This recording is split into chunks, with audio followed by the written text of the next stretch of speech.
Hello கார்த்தியா, ஆமா நீங்க தாய்லாந்துக்கு ஒரு இல்லீகல் பார்சல் நீங்க அனுப்பியிருக்கீங்க. அதுக்காக உங்களை டிஜிட்டல் அரெஸ்ட் பார்சலா? சிபிஐல இருந்து உங்களை கான்டாக்ட் பண்ணுவாங்க. ஃபர்தர் இன்வெஸ்டிகேஷனுக்கு ரெடியா இருங்க. அவங்க கேட்கிற டீடைல்ஸ் பூரா கொடுங்க. சார் இல்ல சார் நான் பார்சல் தான் அனுப்பல சார். நீ கொஞ்சம் செக் பண்ணி பாருங்களேன் ப்ளீஸ். என்னடா என்னாச்சு? நான் ஏதோ கொரியர்ல ட்ரக்ஸ் அனுப்பிச்சிருக்கேன், தாய்லாந்துல மாட்டிக்கிச்சு, டிஜிட்டல் அரெஸ்ட்னு சொல்றானுங்க. முதல்ல போனை கட் பண்ணு. இன்னும் கொஞ்ச நேரத்துல ஃபுல் செட்டப்போட வீடியோ கால்லயே வருவான். சிபிஐ ஆஃபீஸர் பேசுறேன், இதை பத்தி வெளியில யார்கிட்டையும் சொல்லக்கூடாதுன்னு சொல்லுவான். உன் Aadhaar number, bank account number வரைக்கும் எல்லா டீட்டெயிலையும் புட்டு புட்டு வைப்பான். ஸ்கேம் கால்டா அது.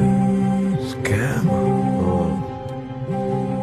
இந்த மாதிரி சிபிஐல இருந்து பேசுறோம், அமலாக்கத்துறையில இருந்து பேசுறோம்னு சொல்லுவாங்க. உங்களுக்கு பரிசு விழுந்திருக்குன்னு சொல்லுவாங்க. பேங்க்ல இருந்து பேசுறோம், உங்க ஓடிபி நம்பர் கொடுங்கன்னு சொல்லுவாங்க.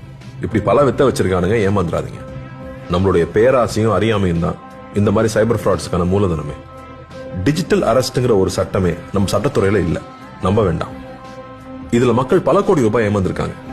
இதுல ஏமாந்தவங்க சின்னவங்க பெரியவங்க, படிச்சவங்க படிக்காதவங்கன்ற பேதமே இல்ல. வீட்டுல இருக்கிற எல்லாரையும் எஜுகேட் பண்ணுங்க, முக்கியமா பெரியவங்க. Let's build a safer digital world.